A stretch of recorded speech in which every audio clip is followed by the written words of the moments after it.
I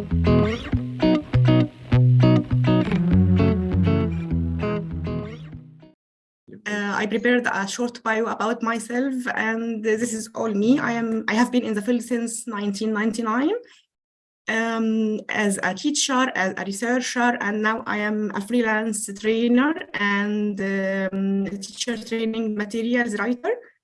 And this is all me. Our topic today will be about reflective practices in teaching. So if there is a theory or a new trend in education, I think all teachers need to be equipped and try it and give it a try to improve her teaching. So quality teaching is our main aim. All teachers have to provide quality and outstanding teaching for their students. So that's why today we are going to explore reflective practices. So if I'm as a teacher, I think about how can I improve myself. So I think all teachers try to regularly dedicate some time to evaluate their teaching practices. So do you consider yourself to be a reflective teacher? So this is some sort of a poll. I'd like everyone, please, to use the chat to tell me. So I'm looking for yes or no answer. So do you consider yourself to be a reflective teacher? So guys, we're looking right now in the chat box regarding your answers to this question. Do you think, do you consider yourself to be a reflective teacher or not? So most of the answers are yes. Some say yes, always, sometimes with sleepless nights. Yeah, I myself have, these nights. But, mostly, yes.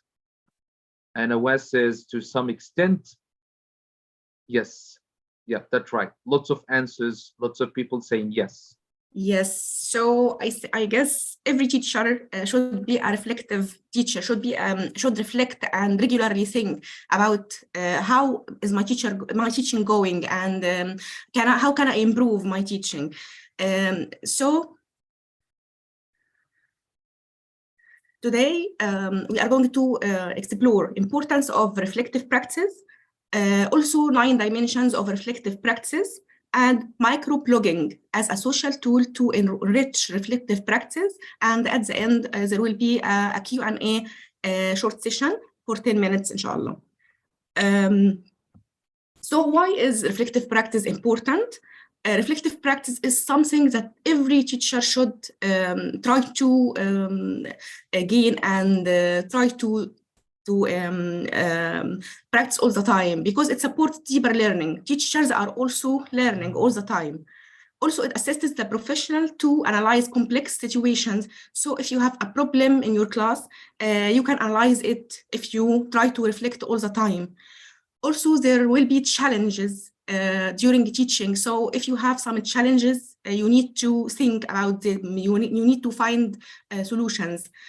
Also, you can promote your inquiry. You need to inquire about different viewpoints and theories. We are in a changing world, and there is a change all around the whole world. So we need to promote our inquiry.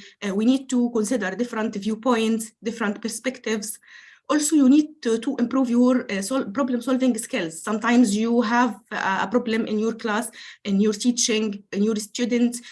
You need to think how to solve problems. So if you need to improve your problem-solving skills, you have to reflect all the time. And at the end, it improves quality for practice. So if you are looking to be an outstanding teacher, if you would like to give quality teaching, you need to reflect all the time. Dimensions of reflective practice are something that somewhat complicated, and teachers need to do all the time. Maybe not at the same time, but maybe you have to start training yourself to be a reflective teacher. So let us find out through this short quiz. So what are what do you think dimensions of reflective practice, or what should you do to be a reflective teacher? I'm trying to give you a short quiz here. So can you please help me with completing these words? So R, regularly for professional development. A, R, to evaluate your teaching. L, theory to practice. Q, your beliefs. C, alternative perspectives and possibilities. C, out new strategies and ideas.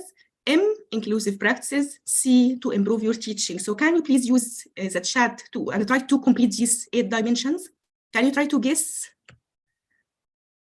So guys, right now we're looking at the chat box for some answers for this short quiz.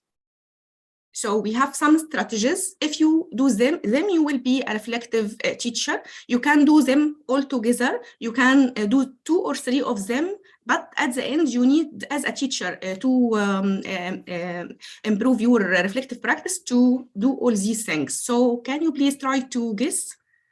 Yeah, okay, so for number 1 here, we have All English Academy and Rifai Salama are saying reflect regularly. Yeah. Number 2, Marcella says action research. Action research, excellent. Yeah. Excellent. How about number 3? No, it's right, Marcella. Okay, number 3, link. It's right, yeah. Great, thank you. Yeah, so we're waiting for the others for number 3. Yeah, number 3, someone says link, All in English Academy. Link, excellent. Link theory to practice. Great. That's a very good answer. Yeah, thank you. How about number 4? Number 4, questions. Question, excellent. Question your beliefs. Yeah, Yasmin very and nice. Maria Thank you. said the same answer. Very good. Try. Yeah, Try. Number 5, alternative perspectives and possibilities. So Marcella says choices. Rifai said choose. All in English Academy said compare. We have some other answers, Anum, and Blanco said choices.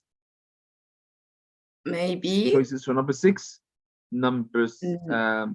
Number 5 choice. Yeah. Number 6. Someone said time out. Anum said time out.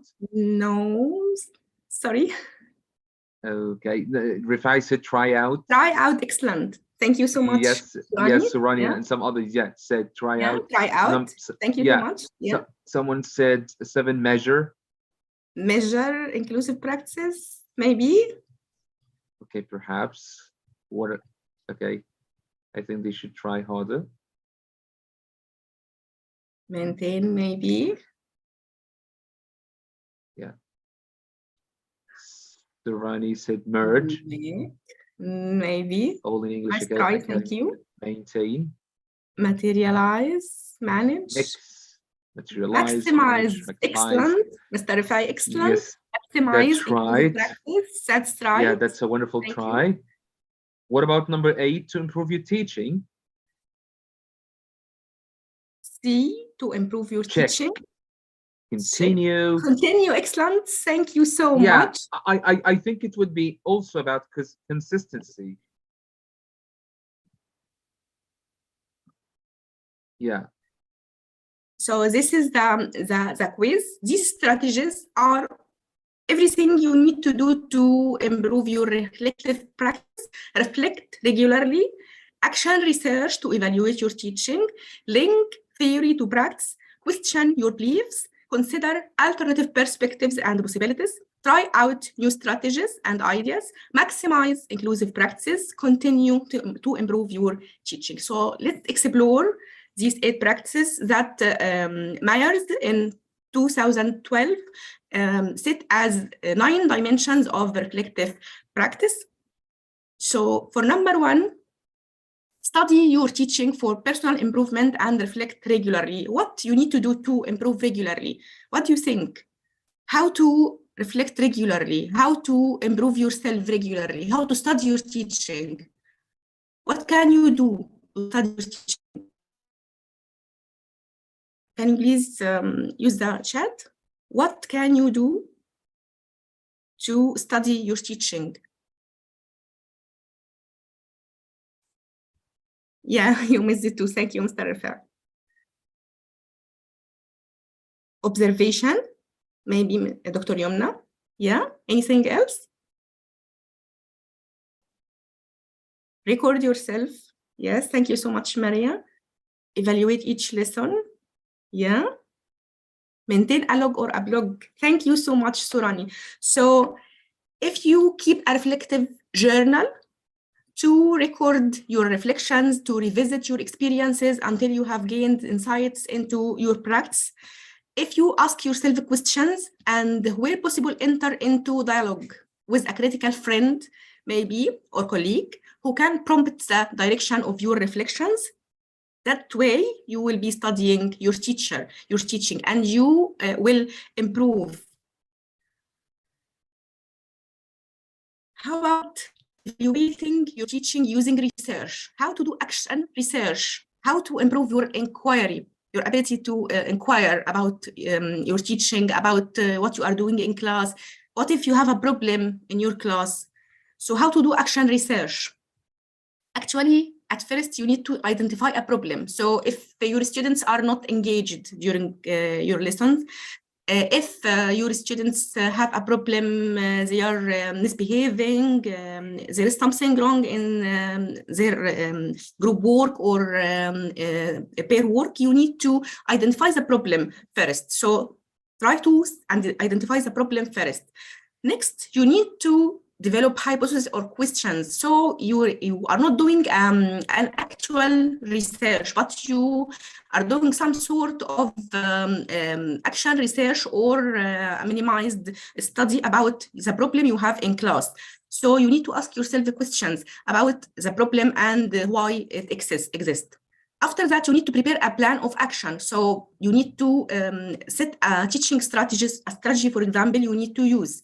You need to plan a lesson. For example, your students have a problem in speaking. So plan a speaking lesson and try to answer the questions why they have problems. Next, implement the plan. So if you set a plan or a lesson plan, implement it. A teaching session or activities, implement them. Try to observe or collect data. So observe students working and try to find out why do they have problems.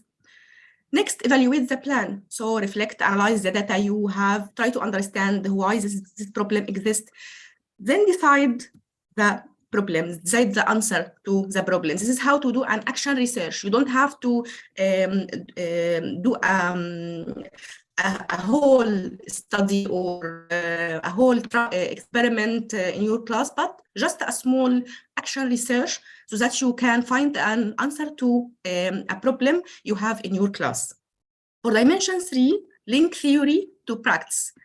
Use the literature. So all the time, teachers leave college or leave their education, their formal education, and they forget about the literature, they forget about the books, the theories, and so on. So if you are a teacher, you have to continuously read the literature. So try to remind yourself about what you studied. Develop your understanding of the field by exploring some key educational theories. So if theory is something and practice is another thing, try to link both of them together. So try to link theory to practice. So visit educational theories all the time and try to remind yourself. Find information that is relevant for solving immediate or complex situations in your classroom. Maybe the problems you have been said in the literature before, so it will be easy for you if you read all the time. And now we have internet access all the time and a lot of websites that are useful for teachers. So you can just read and find out if there is an answer to your questions, if there is a solution to a complex situation you have faced, and seek the help of a mentor or an advisor. If you are not equipped with all the theories. You can just ask a mentor or an advisor. It can be a teacher, it can be a colleague, it can be someone you know during your college or university. It can be someone who is providing a blog or something for teachers. So try to find help from someone else. As for dimension 4, question your theories, your beliefs, and try to analyze them critically. So critical analysis is very important. You don't have to just read or find out the theories, but you need critical analysis. So critical analysis is that when you reconsider your own assumptions about learning and teaching. So maybe you are doing something wrong. Maybe someone is doing this better than you. So if you reconsider your own assumptions and you find something that is better than what you are doing, it will be good if you do it and change what you are doing. See how these assumptions need to change, help you function effectively in today's education system. So if something is not working now for you, maybe you need to change your thinking, you need to change some assumptions you have. So try to do this. And at the end, develop your own self-efficacy as a teacher. So if you are confident about how you are teaching, about your way of doing things, so you will have self-efficacy, and self-efficacy is some sort of self-confidence. So you gain self-confidence in what you are doing and what you are teaching in your class. Dimension 5 is consider alternative perspectives and possibilities, or develop a learning conversation. There has to be a continuous conversation. You need to speak with someone. Make sure you have regular meetings with your team. So your colleagues may have ideas. You can share with them your ideas and try to find out what they have. Maybe they have something that can help you in your class or can solve a problem you are facing. Try to observe your colleagues. When your colleagues are teaching in class, you can join them, you can ask them to observe them from time to time. I know that not all of us have the time, but if you observe a colleague, if you know that a colleague is excellent in doing something or have the same problem as yours in his class or her class, you can observe them from time to time, not all the time. Dimension 6, try out new strategies and ideas, innovation. I know that we are all afraid of change, and creativity is not something that all of us are able to do, but it's something that will help you to improve your teaching. So for learning experiences that help students to engage with a specific content or concepts, try to offer sufficient variety and challenge. Try to keep students curious and interested. Try new things. Don't use the same thing all the time. Don't use the same activity all the time. Don't use the same strategies all the time. Try to give them a variety. Try to challenge them. Model. Try to model what you are giving your students. Model them, demonstrate to students how they might do something. So don't just give them the task. Try to demonstrate, to do it with a student in the class, for example, so they understand. Next, maximize your learning and the potential of your students. How to maximize students' learning or their potential? Through using inclusive and flexible practices. Flexible learning and equitable opportunities will maximize your potential of students. So how to do this? Through what is called universal design approach. The universal design approach is an approach that enables using environments, objects, and systems by as many people as possible. So if you are teaching diverse students and diverse abilities, variety of levels, so you need to provide universal design, provide flexible choices. with multiple alternatives for access and use. Not all students can do the same things. Not all students have the same way of thinking and of reacting. So you need to provide them with flexible choices. Also ensure that people of any age, ability, gender, socioeconomic status, ethnicity, or culture can be accommodated in your class. So if you have different abilities, if you have different genders, if you have different students from different socioeconomic backgrounds, so try to have all these students accommodated. Also work on the 5 dimensions of flexibility, how to be flexible for a student. If you provide flexibility in time, content of the course or the materials, entry requirements. So for example, you ask some students to enter the class and greet you using, and other students using their voices. Some students are singing, other student is clapping, and so on. These are considered flexible options or choices you give for your students. Also use instructional approaches, different instructional approaches and resources. Also your delivery, your way of delivery of the lesson and the resources you are using, the logistics in the classroom. Try to provide flexibility in all these items. So at the end, don't forget to give feedback. Feedback is a very important aspect of assessment for learning. And it can boost students' confidence and motivation. Students, when they receive feedback in a proper way, they try to improve. They do their best to improve, and they will become more motivated and confident in the classroom. Dimension 8 is enhance the quality of your teaching and effective practice. This is through professional growth. So if you are trying to improve yourself all the time, if you link the quality of your teaching to your growth, this will help you a lot. So some factors that affect teachers' ability to respond to the diverse needs of students include knowledge of the subject matter. So you need to equip yourself with excellent knowledge of the subject matter, prepare yourself before you are giving a lesson. Also passion and high expectations of yourself and your students. Expectations is very important thing. From day one, you need to give exact expectations to your students, what you expect from them and what you need them to do. And you have to tell them exactly what you expect from them.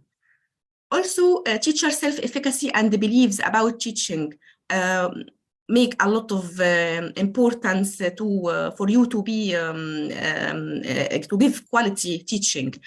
Also commitment and desire. So if you are a committed teacher, if you love what you are doing, if you want your students to achieve, this will help in providing quality and outstanding teaching and learning.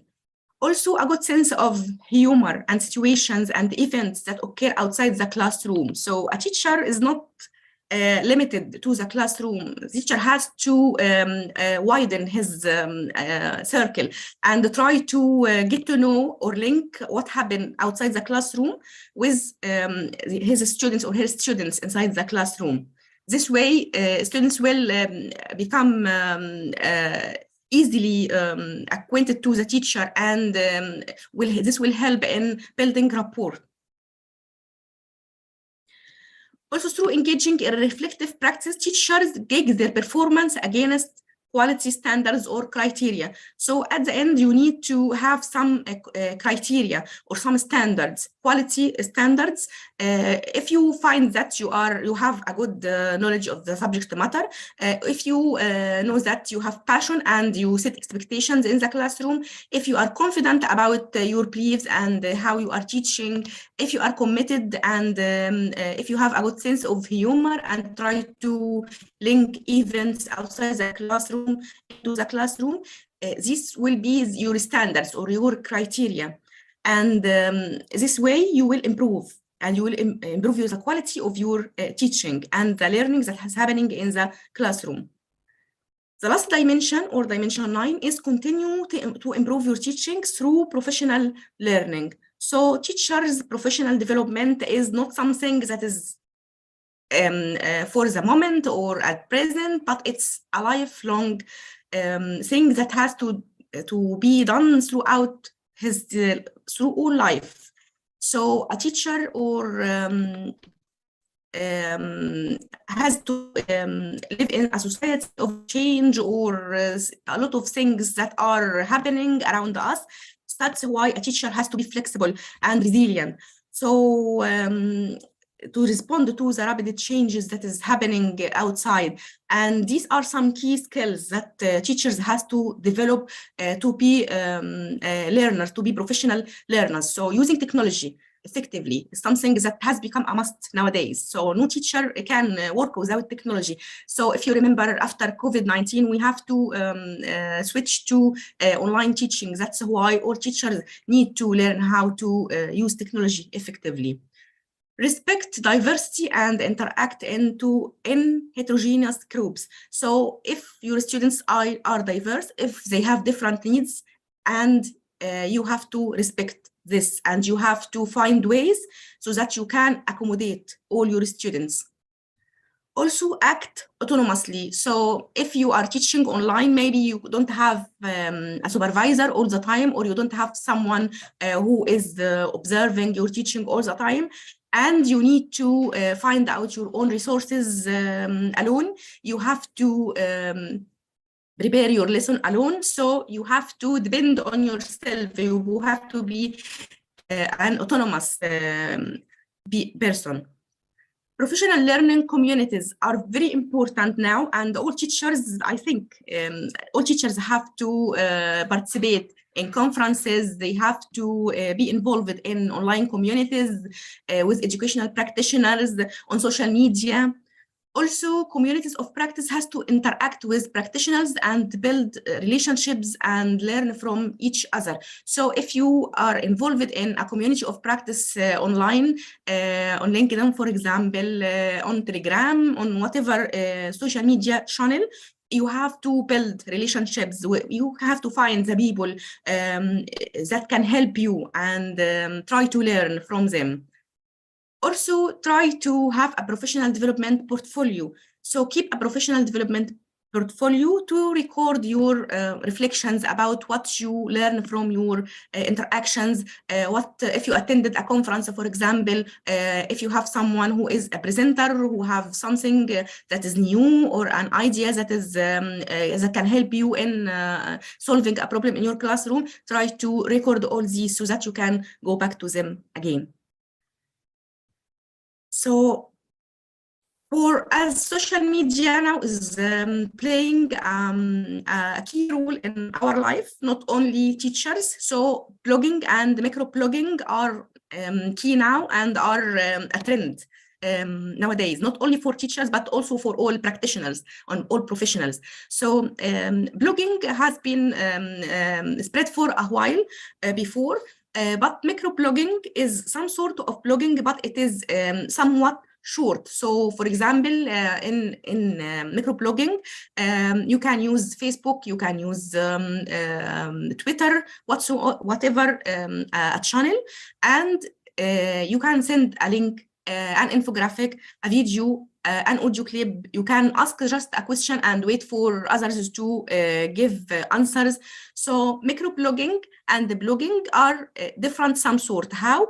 Microblogging is somewhat short. So if in microblogging you are sending messages or texts of about 140 characters only, through web, through SMS, through email, and you give them and allow a real-time interaction between users. So if you give a text, for example, or a video or a link, you will have other teachers, colleagues, and what so on have their own comments.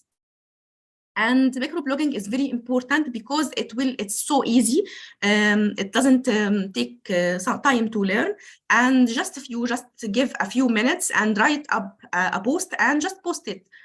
Some teachers can also earn money through microblogging. So I don't know the exact way, but I know that they can gain money through using social media channels. Also, you can keep touch with visitors all the time, with users, with colleagues all the time, with other teachers who are trying to learn, with novice teachers, with teacher trainees, and so on. Also, it fits everyone. So no one now have no cell phone. So all of us have smart mobiles, and it's mobile friendliness as we call it. So it's easy. And it can be used for language skills. How? Blogging is authentic. So it's as a real time, you give a post or something. Teachers can use their blogging for writing and reading in authentic context for their students. Also, they can develop spelling structure for their students, writing voice. The students can just give their opinions in just a comment, or for example. Also, teachers can teach vocabulary, tenses, and discuss them through blogging with their students. Also, blogging suggests powerful and challenging writing. So if you have students who have problems with the writing, and if they are shy, if they want to share, don't want to share their writing, you can just encourage them to use blogging or micro-blogging, and they will become more motivated, because all students, most of students like technology, and like to use their iPads and the mobiles, and they will be motivated. They will be doing something they like, and at the same time, they will be improving a skill or a language skill. So these are just examples of some current social media or websites that are used for micro-blogging nowadays. And Creepy, Yamar, Presently, Blog, Edmodo, FriendFeed, Twitter. These are studies find out that these are the most used websites for micro-blogging. And a lot of teachers are trying to use them now, and these platforms are characterized by being easy to use. But you know, there are pros and cons. So you cannot deny that you will have some negative points. So for bad points here for microblogging, you will find that sometimes it's distracting. Some students are not social, and our teachers are not social, and don't like to post on social media. Although it has social value, but they don't like it. It's addictive, especially for students and even teachers. I think even adults will have this bad point. It's meaningless without a network. So if you don't have a network of teachers, of colleagues, of similar professionals, it will be meaningless, because you will not have the engagement that is required. And sometimes you will have mistakes. You will have bad grammar.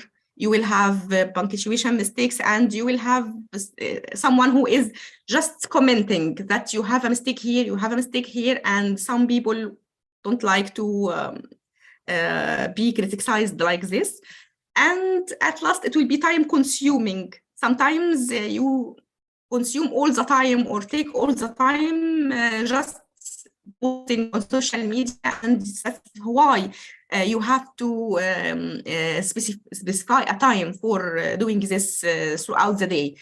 And the last thing is there can be spam. Some people are using microblogging as a spam, and this will be a big problem.